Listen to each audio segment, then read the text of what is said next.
a challenge with the one little mini mic. But as long as it's kind of in the center, having its moment, it should be good. If you hear pounding in the back, that's Hanja. And since you can only hear Hanja, how about we show you Hanja with this shirt? Ad placement. This is the green manta. Best of the best. Let's go. The back. Link down below. Link will be All my diver down girls, below. come check Hit it us out. up. Super Hit Hanja. comfortable, feels like a hug, but also like I could wear it in the sun. Best beach t-shirt. Already worn it a couple times. There you go. All right. Absolutely. Aloha. Aloha kako. My name is Keili. I'm Sam.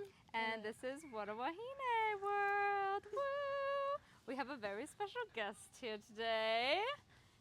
Mia. Mia. My name is Mia. I am a friend of Keili's. We met through work, actually, sometime last year. I've been on island for a couple years now, but I have been coming to Oahu since I was really little, and I've loved it my whole life, and I'm really passionate about it. I'm passionate about sustainability, building a progressive world, and about having conversations with my girlfriends, and just like trying to perpetuate good ideals, better future, that sort of thing. So I'm so happy to be here, and I'm stoked to keep talking to you guys. We've already been talking story a little bit before filming, but stoked to be here. Yeah. Yeah, let's go. Yeah, it's always great to meet Mana Wahine like yourself, and I just feel so blessed to have, people who expand my education and my knowledge and curiosity, especially around sustainability and Malama Aina. And I feel like even though we've only hung out a few times, every conversation we've had has been so meaningful, and I feel like we both learned stuff from each other and bounce stuff off each other, which is something that like me and Sam do all the time, and that's kind of why we started the podcast, to have like intentional conversations about things we knew we wanted to have space to talk through. But sometimes life gets so hectic and busy. Like we've rescheduled this like 5 times because life is crazy, but we're doing it. And that's what matters, so is that you are doing it. Yeah. And I think that's what's really cool about your podcast, and also about what you have done with Chris and everything, is that you're just like an example of people in our generation that are doers. You're not just saying, you're doing. It's like Hana, she's doing the art. You guys are practicing. You are talking. You're having conversations. You're sharing your EK with everybody. Like, I think we got a lot of talkers, and we got to be more doers. Everyone's guilty of it, but it's we all have to do what we can. So when I saw that you made the podcast, it was like, I've so many times thought to myself, I should record. I'm never gonna do it, right? So when I said, I was like, look at her, she's a freaking doer. And then I was like, I'm gonna message her. I'm gonna be like, I would love to participate in your doing. Yeah. Oh no, we were so honored to get your said. DM, because we were like, wow, someone's watching our podcast. A little background about Wata Wahine World. Before we even recorded, we were like, we should bring on really cool people, learn from them, they learn from us. So now that this is actually happening in the image that we wanted, I'm so excited for the development of Wata Wahine. Because we were like, we wanted to be organic though, and we wanted to be women, and we wanted to be like more hangout sesh. And so it's happening. It's happening, And guys. I was thinking, I really want to start like, if we have a guest, ask them like a question, like the same question in the very beginning. Oh yeah. But I was gonna ask you, what is your sustainability hack? Something you implement into your life that's been integrated? Because we've talked about like small mind shifts, like small things you can integrate that just make you feel like a better person and feel like you're contributing, but something that people could implement, and it's not like a huge thing, But I think for me, it definitely comes down to the way that I'm like an obsessive thrifter. So I really enjoy secondhand anything, really. And I think it contributes a lot to just, it's like a very sustainable practice. And I think in my life, it makes me really excited, because number one, I save money, but also every time I think about like the level of consumerism that I'm basically like abandoning. It's hard to like put that into a sentence, but it makes me feel really good and fulfilled. This thing now has a second life, whatever it is, if it's a necklace or a piece of furniture or a hat or whatever. Like, it's like that thing now has a second life with me, and it's not, I don't need to go pay and contribute to some stupid company that's just trying to sell me again, snake oil and destroy the planet. Yeah. So, and I thoroughly enjoy it. It's no effort to me at all. It's super fun. And I think I always try to convince my friends to get really into it. I think for women specifically, it's like we have this instinct to like gather and to have things, you know. And I love it. I just love things, man. I just, you know, but I think that's what makes us. It's a problem because we obviously live in a consumerist society, and this is a huge issue for the environment. And not gonna lie, women I think we're 80% of the consumer market is like all fueled by women. So I wouldn't doubt it. yeah, right. So I try to, you know, always talk to my friends about how amazing thrift culture is and how it's like developed over the last 6 to 10 years. It's been a relatively new thing, you know, but I think it's like one of the beautiful gems that have like blossomed in society, I think, you know, recently, and I do it again obsessively, and it's always fruitful. It's always good. It always gives. It just gives and gives. Right? Yeah, I love it's that. just the pot that never empties. Like you'll always find something, and it has so much character, and there's just so much fulfillment that I get when I find so much dopamine. When I find something I want. Exactly it. Yeah. If not, I'm going to make it. But I totally resonate with that because I believe that waste doesn't become waste until we waste it. Yeah. So you're definitely doing the 3 R's that I look to, which is refuse, reducing, and reusing. Whoa, And okay. Yeah. It's more like 4 R's, but you can recycle it later. Yeah. Have your ideas flowing. But you're refusing, you know, the consumerism that we're put into, the societal norms. That's probably why women are 80% of the consumer pool, because of the beauty standards that we hold, you know, all of the products that we feel that we need to hold all of the responsibilities that we physically hold, but also emotionally hold. So I very much resonate with that because I come from New York, and I didn't thrift at all growing up. It was more hand-me-downs because I was tomboy with 2 older brothers, and then they had all their friends that were girls and boys, so I just got clothes. So but you just actually, look like Billie Eilish all the time. I really did. I'm big basketball shorts. Picture here. I just went to a birthday party last night, and they called me Billie Eilish because I was wearing literally. I'm not even kidding. I feel the most comfortable when I just look like a blob of clothes. Yeah. It's better Billie Eilish than being called Adam Sandler, right? Which and honestly, I'll take both though. I would blush for straight that. up. But yeah, it wasn't until I got here where I was able to then explore what I wanted more than what was given to me. Yeah. So I totally understand that dopamine and the fact that we even have the tools today, the clothes that we can get, but also a sewing machine that we can use to then make it our own and make it fit us so we don't have to, you know,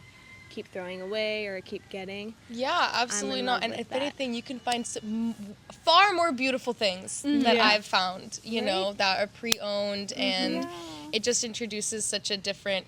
It's also, if we want to talk about expression and all that other stuff, like there's just such a larger variety of expression, and women are able to again, just like dress themselves and express themselves in such a different way now, you know, with like across time essentially, because all these things have their own like lifespan and like age, all these whatever. And that's just talking about clothes, but in anything really, you know. And I just think it's amazing for culture. I think secondhand use and just that transfer, that whole system right there is a really awesome value exchange, like how that all works and how girls are really getting into it. I love that, and I really hope that more girls get into it. Every time I meet a friend and they're like, yeah, I just got a bunch of things on Shein, I'm like, let me show you the way. I'm like, let me show you the way. Like, I get your instinct. I'm not saying you got to be a minimalist. Right. Like, I don't want to, you know, that's not what I'm trying to say. I think it's more just about how to look at better things. style. Yeah. Honestly. Better style, better practice. Every girl that I'm like, your outfit's amazing, they're like, thanks, thrifted. And I don't One know of a why. kind, yeah. It's like an instinct for girls to be like, I thrifted it, $2. Yeah. You know, like $3. Me too, I always include the price. I'm like, this dress, for instance, I think I got it for $1, and I get so many compliments. amazing. I got You this look necklace priceless. for freaking, I think I was looking for a necklace like it for such a long time because it's asymmetrical and I love that. Cute. And it was like $1 at freaking Safeway. Yeah, see? And then you're like, thanks, $1. Thanks. But that's just like such the girl language now. This conversation kind of gets me to think about recycling here on the islands, because we do have 95% is shipped in, 90 is shipped out for just waste. And that's probably why we have so many styles here, because there's nowhere to put it, that people will just have these designer clothing but then need to give it to Goodwill because there's nowhere else for it truly to go besides a landfill. And that's so prominent in today's culture about plastic is bad, landfills are bad, so why not recycle it or repurpose it? So that's why I think we're able to go in these thrift stores and find such cool stuff now. I don't even know Awesome brands, stuff, but you're man. like, for $1 instead of $150? That's crazy. Okay, last piece that I have on this subject is, have you guys gone to Mu'umu'u Library?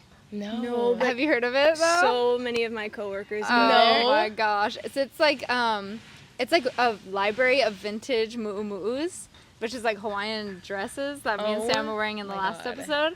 But like all kinds of style, all sizes, and it's just like rows of racks and racks, and you can rent them. So you rent them for like that's events. so cool. So all the girlies were getting them for Merry Monarch and like other fun events they have that's going so on. fun. And you get to like wear your dream mu'umu'u, and then like it's all dry cleaned, and then you just return it. Oh, that's so smart. Right. You see, instead of like paying a lot of money for something that maybe you don't wear that often, but you still want to represent and you still want to wear it. Especially like a library fancy dress, like you're only gonna wear that like for the occasion. Yeah, You know, exactly. it's like Where why is buy it? It's in Chinatown, I think.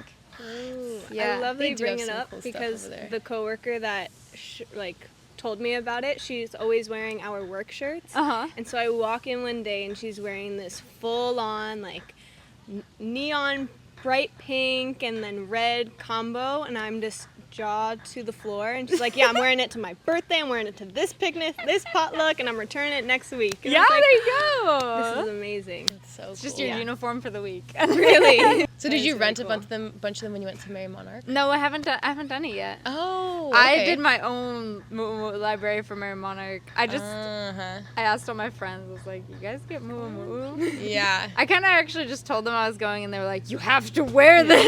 You have to. I was like, okay. I'm not going to deny. The main thing we kind of wanted to talk about, I think, today was the importance of education, since you guys both have like a background building your knowledge base on that. I think we have the Intro. trifecta of education, because to know Kate Ely graduated! Also, I forgot I wasn't educated before. But you guys are out there directly influencing the young minds of Hawaii, Right. which is amazing. I think teachers just don't get enough credit, and it's pretty insane because they are building, our future. Yeah. Essentially, they're planting all the seeds that are gonna be all the trees that feed us one day. So, Yep. if you guys want to maybe each talk about like what you have been doing in education and like things that you're learning, maybe like the craziest thing you've learned that was just like mind-boggling, and what you feel like your twist on it is. Well, before I want to preface, I'm not an educator, so I'm not a teacher, because I feel like I don't want to say that as if it's a light thing, but I have worked with children, I worked with kids at Ahuhui. That was kind of my first experience working directly with kids, but prior to that, I've worked in nonprofits that deal specifically with the youth, so it's like I've always indirectly been involved, and so I care about these matters, like, type of thing. But let's see. I mean, I think you kind of said it all. Like, I just think that, addressing the youth and addressing our issues in society through educating the youth is really the only answer. Trying to, again, deprogram adults is difficult, and it's just like a back and forth, so exhausting that I almost found that I'm like, I feel like I can do better by Because by it's almost just involving like myself with the youth. it's just like punching It's like a wall back and forth, Yeah. right? And it's like I can't. Like my mom at one point told me, she's like, you should get into law, because she's like, you're so well. She was like, you're well spoken and you're educated, all these things, right? Not to like brag or whatever, but and I was like, I just don't think I could, because I can't with that. I can't be doing You the don't back like the and forth. conflict. No, I don't. Yeah, It's like I'm not a conflict person.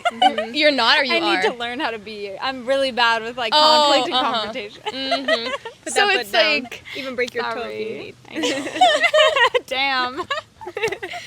I would much rather inspire, right? Or I'd much rather have conversations where I can be, because I think you also learn from the kids, right? So there's sure. there's a back and forth there that happens for sure. Any teacher, my I think, will gosh, agree yeah. with you, But I would rather engage engage with the world in that way through those relationships, my relationship with younger people, and do things that way than trying to address the mess that lies in the years ahead of people that are older than me, essentially. Right. So, so that's kind of why I feel like, that's kind of like somewhat guided me or pulled me towards like education or just like fields that revolve around education and sustainability. And then my fingerprint, I think the way that I connect typically with kids, I think it's always like through like the emotional, spiritual. I was an underdog as a kid myself, like very like kind of like loner vibes type of thing. I don't feel that for you. It's hard to believe, but I feel like so I typically, when I'm interacting with kids, I will always kind of gravitate, or the kids that are a little bit on the sidelines kind of gravitate towards me, and I gravitate towards them.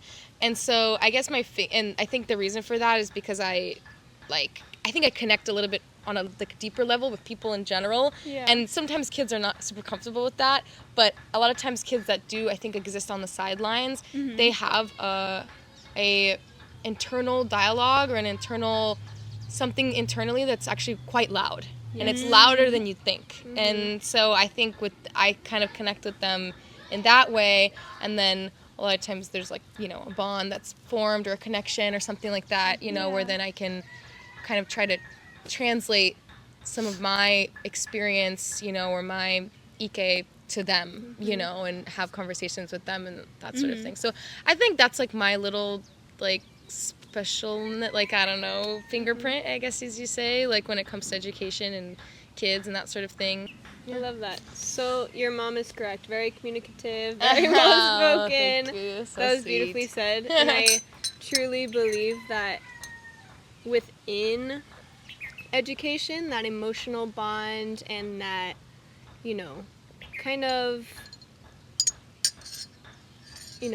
like what you were trying to reach on, that past self relationship with the youth is what's truly important, because emotions, feelings have kind of been washed away from education. It's more like these are the facts you need to know, and then you graduate. Absolutely. When it's truly that connection with a teacher, with Kumu, with anyone in aid, or what you do in your work is what will create that connection for a brighter one. And it totally influences them in the future. Like I've had some experience working with Wild Kids, which is a really awesome nonprofit. They're partnered with Leisure Done. And I've learned a lot through kind of their philosophy with like working with kids, and they're all about experiential education and all that jazz. And I think exactly what you're saying is something that I've seen in practice happen, is that these kids end up remembering things that you don't suspect that they would remember, and things that stick with them are actually have very little to do about just like talking at them, and much more about these like small moments where they learn something through experience, through having a connection with an older person, right? And it like digs deep in them, and it like really, really roots into their psyche and stuff. So I think when we keep that in mind, being an educator, being like just an adult that's around younger people, that's like just keeping that in mind can really influence like the impact that you have, especially when we talk about sustainability and about connecting to nature and all these things. Like, I think building bonds with kids in a natural environment is a really amazing way to like influence their development. For sure. And stuff. Wow. I tend to always forget that like I'm that cool auntie now, because when I was younger,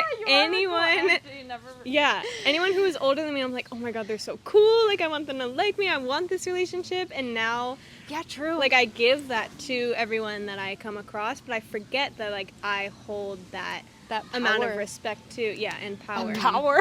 Power Trip. But totally to echo off of you, I feel like it also comes from the work that we're doing, that we feel these same tendencies and feelings towards the youth. But what truly aligns with the footprint that you're asking for is I studied psychology as my undergrad. Oh, awesome. And what really dug deep to my roots and back home was child psychology and just learning how they develop, what really stays with them, what they attain, and all of that jazz. But I used to live a single-use lifestyle. I grew up in New York. I didn't think about it. I didn't know where away was. So to see that I was able to break that barrier myself, even though it was more in my young adulthood, I know that through the youth, I'll be able to change or even create that connection through communication, feelings, activities,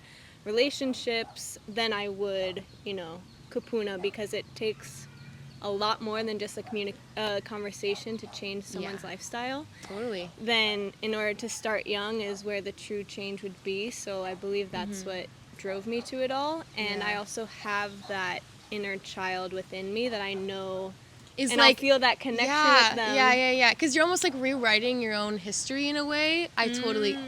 No, I believe That's it. a moment. No, absolutely. Clip it. That's a clip. clip. Yeah. I feel that there's some kind of an internal satisfaction that I get that actually when I have these interactions, or through the work I'm doing, where I'm like, I almost feel like I'm somehow like resolving a part of my own childhood that I'm not really happy with as an adult, which is like things like that, like where it's like I actually wish that I had these elements of myself that I've discovered now back then, and so when I give that to the kids, or I try to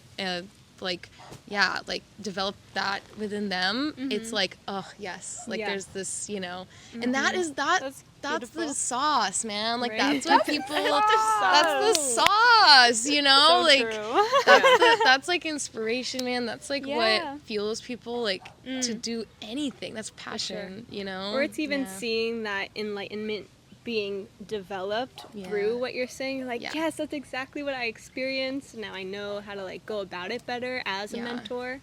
So it really, like, my cup is always half full, or if not overflowing, because of the children, and that's what drives me every day to spring out of my bed and start a new one over and over and over again. I feel like too, kids are so not afraid to ask like the questions that maybe adults would think are dumb. I feel like as you grow up, maybe it's just me, but I like kind of go along with a lot of things that people are saying, because I'm like, I'll Google that later, like I'll fact check that later, and kids are just not afraid to be like, but where does it go? Or like, like what is, like they're trying to connect the dots in their head. And sometimes it's stuff grown adults would be too ashamed to ask. But it confronts parts of society that are is like, that's a valid question, and it's got my wheels turning. And I've had moments with Keiki where I'm like, I want to do more research on that because of that question. Even though I know the basis of what they're asking, I want to know more, and I know they definitely want to, so it keeps me learning at all times, and that makes me feel youthful throughout the whole ride. Because sometimes I'm like, oh, I'm cool auntie, but I'm like, no, like, I'm still learning, like little Sam. Exactly. So. I feel like I was just thinking about this yesterday, just the concept of curiosity is like something where I'm like, oh my god, this is like a beacon of life. Like, curiosity is maintaining curiosity throughout life is absolutely essential to just any type of a well-functioning system and society, like on any level. With kids, they're tapped into their curiosity far more, because that you kind of lose it as you get older, right? Because you start to believe that you know more, and therefore, like, in your mind, you want to like have this control, scale. Yes, right? You have this kind of internal scale of what you know and don't know, and you want that scale to change as you get older, right? And so you lose out on the stuff that you don't know, right? Because you try to minimize what you don't know, right? And that minimizes your curiosity. But I think when you like relinquish that impulse, to believe that then things actually, it expands a lot more. Because it gets scary because you're like, oh my god, now there's all these things that I don't know. But then when you remove the fear, the curiosity comes back, and then you're like, oh my god, there's all these things that I don't know, and that's really cool and fun and amazing, actually, and that should like propel you to live more, right? To learn more, to like, and I think the more you try to access your curiosity, and the more malleable you become as a human being, right? 100%. And then that's it. That's the key to just like changing the world in any regard, is each individual person as a part of the collective becoming adaptable and more malleable. Like that's just like the only way that change actually happens, you know? So you can think that you're right and talk about being right, and this person can talk about being right, but until both people look inward and become curious and malleable, nothing will happen. One lesson that you'll always learn from kids like that is just that insatiable curiosity they have, because it's the survival for them. They have to be curious, you know? So yeah, I just think, and when it comes to being outdoors, just always fosters curiosity, right? Like it's so amazing that you can't help but just think about it, or you know, or look and explore, right? There's just like it definitely brings that out of your spirit, I think, if you're tapped in, right, when you're outdoors, for any person, you know. I think people who don't are just haven't found it yet. You know, 100%. I'm sure you could see that from being from New York, you know, like there's plenty of people, I'm a city person, like whatever, and it's just, I think you just think you're a city person. Right, yeah, that's like, what you were set up to be. Those were your boundaries. Yes, you know, but I think once people find their avenue that lets them connect to the natural world, like, because I think everyone has it, it's just whether or not you've like found it yet, you know. So yeah, I think teaching young kids, like trying to find that avenue for them in which they have a personal relationship with the environment, with the Aina, with the world, with the earth, that's how you set them on the right path. Right. You know? That's so awesome. I have a question for you guys now. Yeah. It just sprung up for me. But I have like 5 for you after this. I know. I thought of so many things. What was talking about, like your that personal relationship that you have with the natural world? Was there a point in your life when you discovered it? Like, is there something, a notable experience that you had, or something where you're like, oh my God, I've like bonded in a way that's like changed me forever? Or is that something that you always had since you could remember? Because some people are like that, especially people who grew up here. Some people are like, I've always been that way. But some people, especially if you're from mainland like us, like it's not like that. It comes like different time in life. So curious about you guys. For sure. I think I got really into sustainability when I was not until like high school, when I had a really influential professor who was like, she was just amazing, So cool. and she just sparked my inspiration and my curiosity for sure about all the possibilities there were for changing the way we do energy and the way we get rid of our garbage, all these big things that kind of seemed like definite.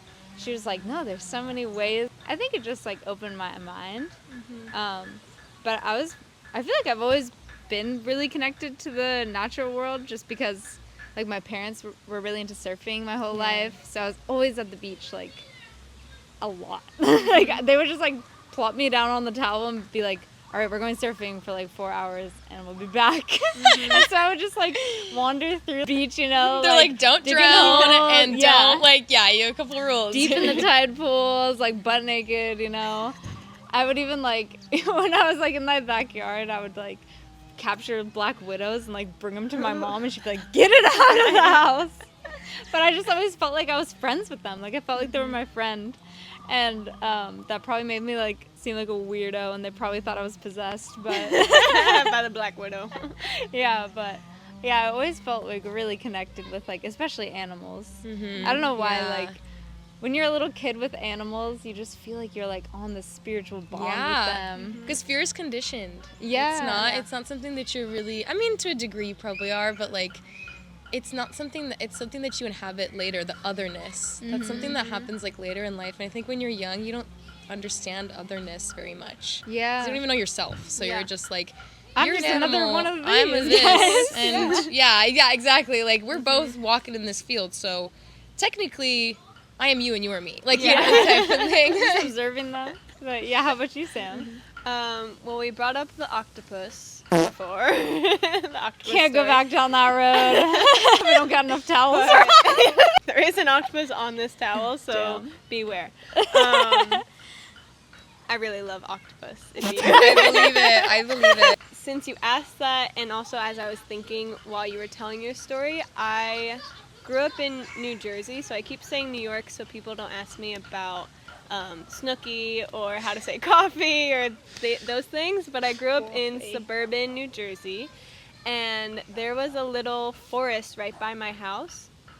And I wouldn't be the kid to really like go out on nature walks. It would more be to ride my bike to then go to our little town, hang out with friends. I was more of a social butterfly. But when I had moments, whether it was in the springtime, I would go to the little forest with my dog, and then I would also start to collect little insects, play with the little ladybugs, the butterflies. When my grandma died when I was 2005, she wrote a note on her deathbed, remember me as a butterfly. And so then I feel like that was the main connect. Like I am her, she is me. I am a butterfly, the butterfly is me. Where I was like, yeah, we could be butterflies if we wanted to, because we have the energy, we have Grandma that said lovingness. so. Yeah, Grandma said so. And so I think that is what truly got me connected, was just then seeing animals as friends. And since I was 5 and I already saw them as friends, since I saw that they could love like us, that was the true beginning of my love, my extended love for them. How old were you? Well, that was 2005, and I didn't like really understand it until I was 6, so maybe like 6, 7. 6 or so. And then got an email at 10. Damn. Club Penguin had a hold on me. It had us all in the chokehold. That's so funny. As we were talking about curiosity, I kept trying to think of that saying, like curiosity kills the cat, or what is... Oh, yeah, curiosity killed the cat. Killed the cat. And I feel that so many people hear that saying, and it's like, oh, if I'm curious, that's bad. Like, curiosity is bad, so I'm going to develop my image for myself, my name for myself.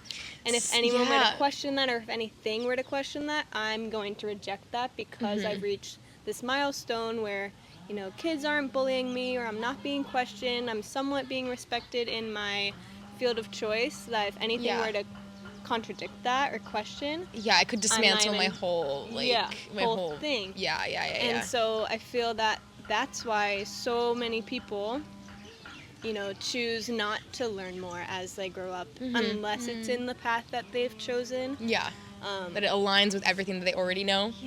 So it's like it's like I'm still learning, but it's like but you're only like specifically learning things that again align with the pre-existing information that you have, and that's where like the toss-up is. I mean, I get where it's like, because you know there's also the whole philosophy of like, you know, grass is not greener on the other side, right? So there's like, you have to strike a balance between having gratitude, because like curiosity maybe it's too wild, like too broad of a term, you know, because curiosity could also mean just like not appreciating if you don't have gratitude for what you have, and you're always just curious about what's outside of you.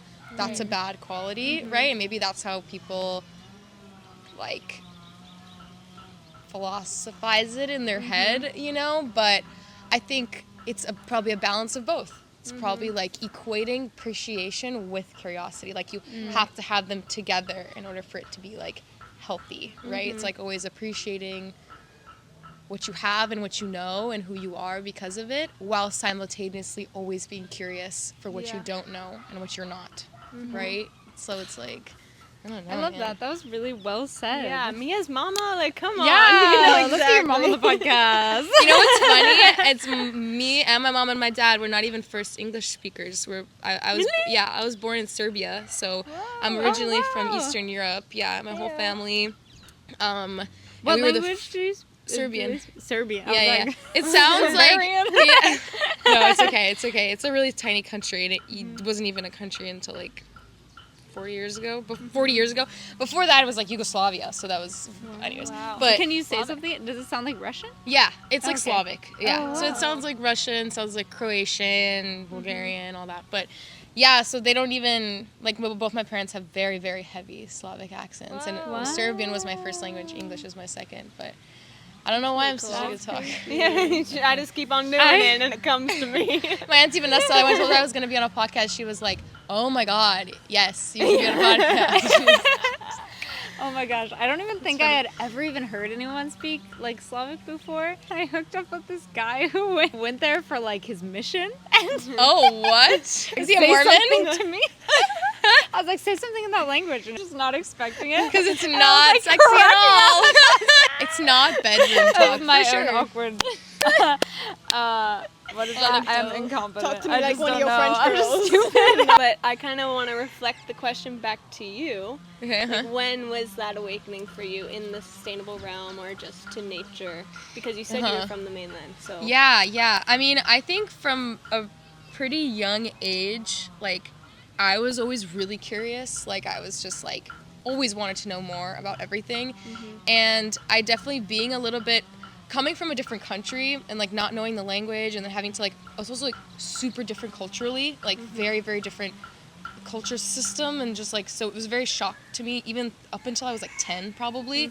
Like, so I was always felt somewhat ostracized. Like, I had friends, but I was never super good in large social settings. So I did spend a lot of time kind of on my own, you know, or only with one or two people kind of thing. And so that kind of started from a pretty young age, my connection with just the natural world. Like, I was off, you know, because what else am I going to do? Like, am I going to just sit in my room? Like, I'm going to go outside, right? That's the place you can be alone and be entertained forever, right? So, and that's kind of where that started, is just like, and I also really loved movies. Like, I'm a movie obsessed. So I remember even I watched Bridge to Terabithia. Do you guys remember that? Oh my gosh. Oh my god. No, because it's yeah, and so I remember watching that movie. Like, I was super young. I couldn't have been less than 6 or 7. And I don't know. I can't. That's like the age. I remember going. My parents would always used to take me to the park because that was like our nature, right? Because I also grew up in a suburbia. So take us to the park, but there was like these kind of like backlands behind the park that was just like forest land. Yeah. And I would go out by myself when they weren't looking and they were talking with all the other parents, and I'd go up there hoping that I'd find the bridge. Like, I was like, I'll find the bridge, you know? And I'd go up there by myself and I'd just be exploring. And then at one point I remember I found this fence, and yeah, just like a whatever wide fence like this, and it had a cut like in it, like something, right? And I swear, I told my mom this story and she's like, girl, I swear, my child memory, I remember seeing Terabithia. Like, I remember seeing so hills and hills of just like land that's like untouched, undeveloped. Like, I remember, and it was at the top of this backlands, like all these backland forests, like park backlands up, and then the fence at the top. And I remember getting up to the fence and seeing just like hills and hills, and like, just imagine, right? Yeah. Wow. And I thought, oh my god, like, I found it. My mom's telling me, she's like, what? No, there's nothing back there. And I was like, you know, and I actually promised myself I'd never go back, just so I don't want to ruin that memory for myself. But I don't know, I think that's kind of what started it. But then it was kind of conditioned out of me as I got older, because I went to public high school, and I was like very white picket fence neighborhood. Yeah. Don't really love it. Like, you know, didn't grow up like through my teen years with like a lot of good balance and like exposure. You know, I was kind of not connected to myself for quite a few years of my life in that area. But then once I moved out, I went to UCSD. So I went to school in San Diego, and then that's when I started to reinvigorate that relationship again.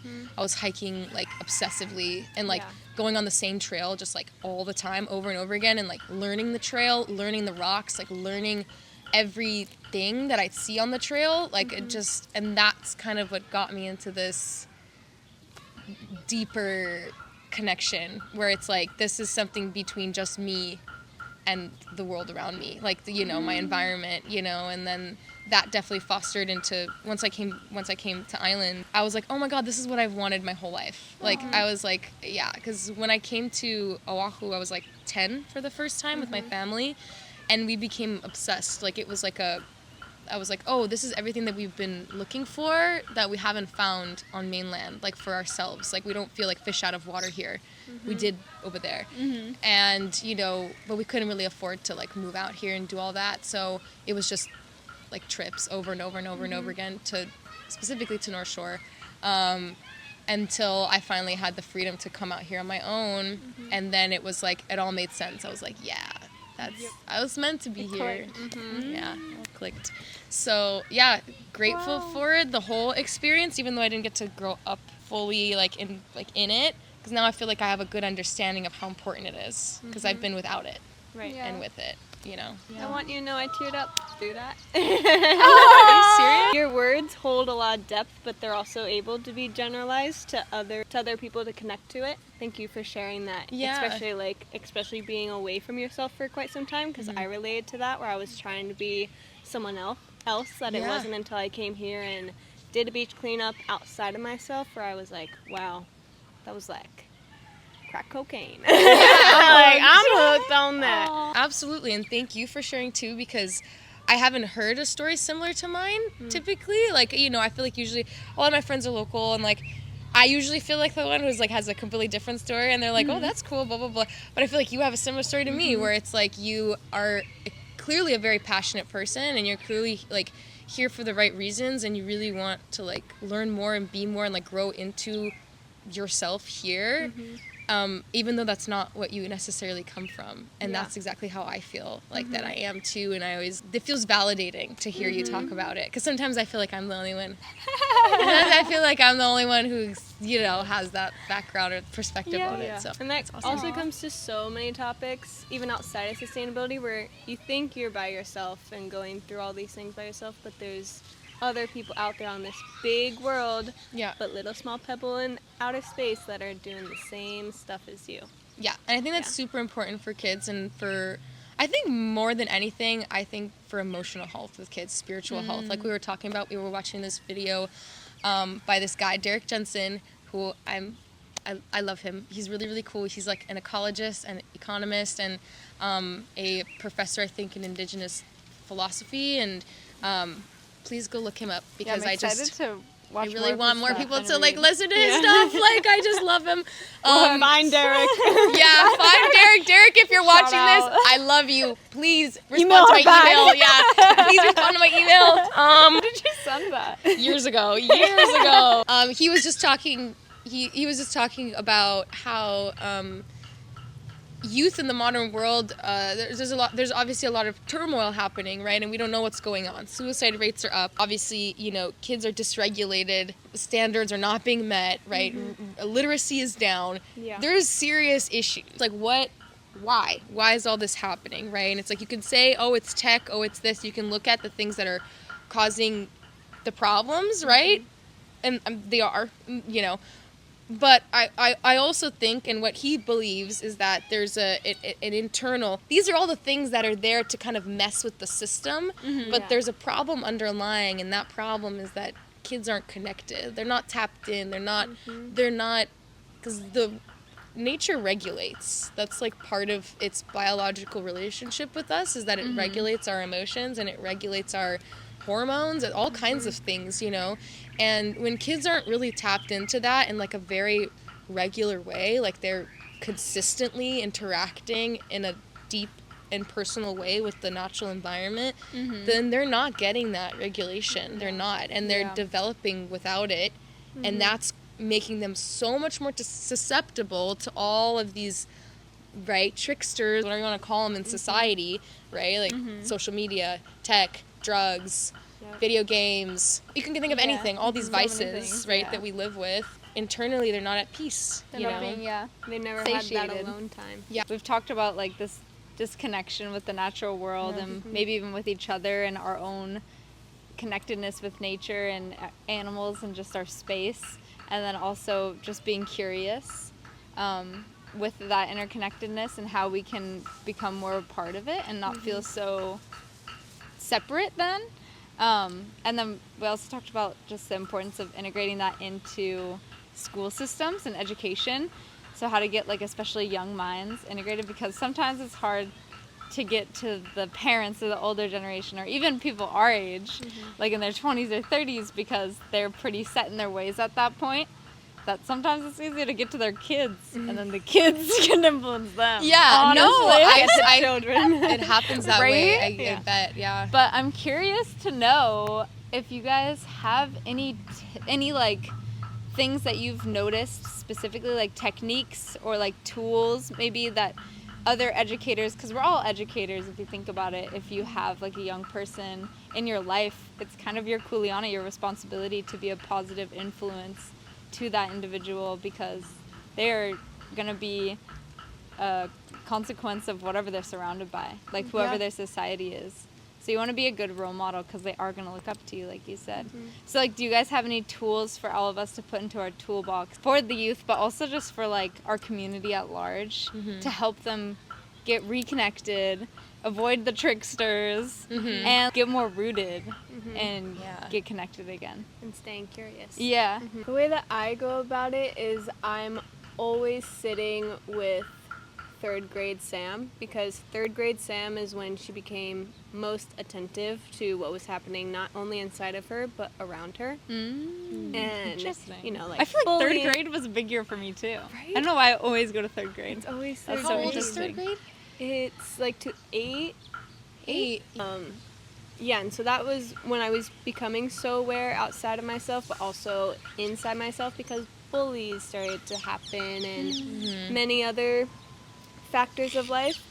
And so I always keep that Sam next to me whenever I'm, you know, talking with the keiki or trying to relate to them, knowing that I went through not the same steps, but maybe a staircase similar to them, that I'm able to share that guidance and experience and feelings that come about, because I'm, you know, interacting with kindergarten all the way up till high school. And since I've gone through that journey myself, I like to change my lens and not try and just teach, but learn from them. So keeping that lens on Like at all times. Interaction. Yeah, just knowing that, you know, they're going through it, but just because you have the answers doesn't mean that it's going to fully resonate with them. It's kind of that you need to give them those options, like, oh, you can do this, or you could do that, or you could think this way, or you could say,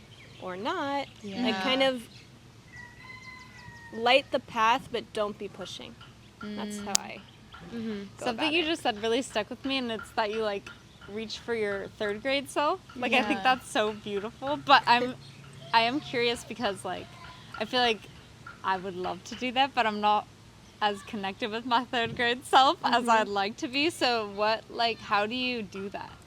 I cannot remember my childhood unless don't it either, was for 'cause- pictures. yeah. And that could be a whole psychology episode, but Unless it was for picture? Like, Like unless when I you have look back through pictures pictures. and- Like, you guys saying third grade, I'm like, I don't actually remember. I Yeah, couldn't like, how tell do you a remember single your state thing of that mind happened. when you were a third grader? I put a picture of myself up. And Oh, it actually okay. was from 2005, so even younger than third grade. I put it up in the mirror, every mirror that I look at when I wake up. And I always, you know, like, I remember certain things because of other memorabilia that I have, but I just try and relate because I still have that inner self, that inner fire of learning and being active, being curious, being kind to every kind.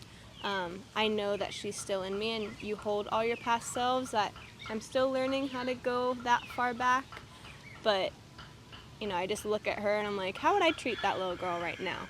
Okay, like, cute. how would I see she- how. Okay, I understand now. Yeah, and how So would it's she kinda want like- to be treated? Okay. Because I have those feelings, I have those experiences I went Yeah. through, even though they're all the way in the back, if not have left the noggin. They're in the deep in the files. It's there. Deep in there. And so you just have to work So through it, just like how the keiki are working through it as well. It's kind of like that trend where it's like, I hate myself, or like I'm hard on myself, but then I remember like who I'm and who I am, and like it's like Yeah. a third grade picture, and then it's like, don't treat her bad. 'cause Yeah. she's cute. and, like, Right? she doesn't. She's just growing up. Yeah.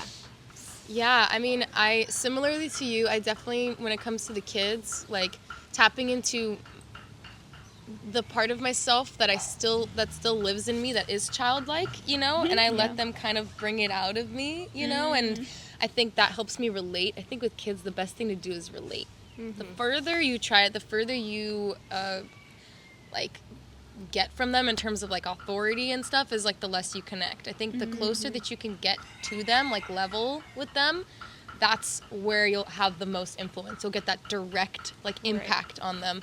And I actually learned that from my good friend Ashin, and the way that I saw him interacting with kids through experiential education.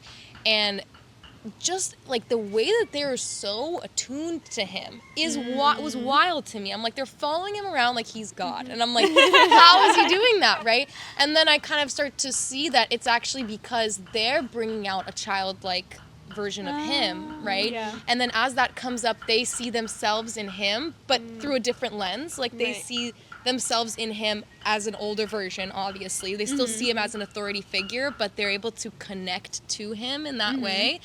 And then he has a lot of influence, and then whatever comes out of his mouth, they're like directly tapped into that, you know? So I love that. everybody has their different avenue. Like, he's kind of like wild craziness, and that's how he like that's goofy. and Okay. that's how he gets that connection with them through that childlike space. For me, I think I'm a little bit more sentimental and a little bit more like curious and kind of la, you know? And so I think I connect with kids in that way when they Yeah. want to be like that and be up in their creative, therapy. imaginative. Yeah. Right? You know, kind of like dreaminess. Yeah. So I think it's just about finding what part of you is still childlike and then using that as the avenue, like to connect with kids. Because you're not going to connect to every kid. love That's that. the thing, too, is that, like, everybody has a different thing, you know, about them. In the same way with kids, it's like you're just going to connect with some kids and you're not going to connect with other kids. But, you know, I don't build as many connections with kids, but the ones that I do catch are, they're, you know, I think I do have an influence there, and they do want to hear, and they, you know, they open their ears. And I think I really like what you said about how everybody is a teacher, because I think that's lost on us for sure, whether it's between you and a child, or you and an older person, or you and someone your age. I think something that I hear a lot in today's world is this whole idea of like, I don't owe anybody anything. I don't know if you've ever heard that. Like, you don't owe me, I don't owe you anything. And in my head, I'm like, I owe everybody everything. That is like I'm like, no, because what kind of a philosophy is that? Like, Yeah. I don't know, you don't owe anybody anything. What? How is you think that if that tree was like, I don't owe anybody anything, that it could exist, and that this Right. world could exist? It's like, you think that's how things prosper in the Yeah. world? It's like, no, it's that you actually owe everybody everything. I love that. You know, and that like you Period. should Title of the episode. Everything. Yeah, I feel like there sure. is such a mindset of like protect your inner peace, and like, which is Yeah. great. Like, you should protect your inner peace. Yeah, But I feel yeah, like a lot yeah. of the times it's like at the cost of cutting off your community because, you know, they're toxic or time consuming, or they're not contributing to what you want.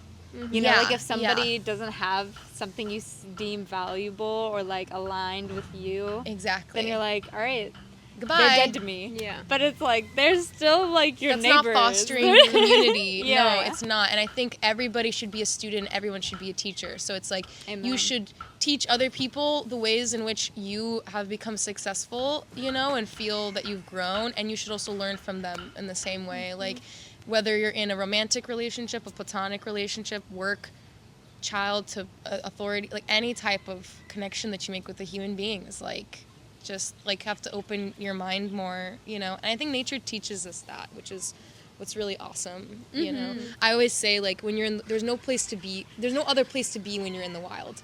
So it's like there's such a presence that you gain when you're out in nature that it really levels everybody, you know. It's like, I don't know who you were then and now, but we're here right now, and that's all that matters, right? And I think it just fosters an environment for people to strip all the other crap and just be like present with one love another. that. Yeah.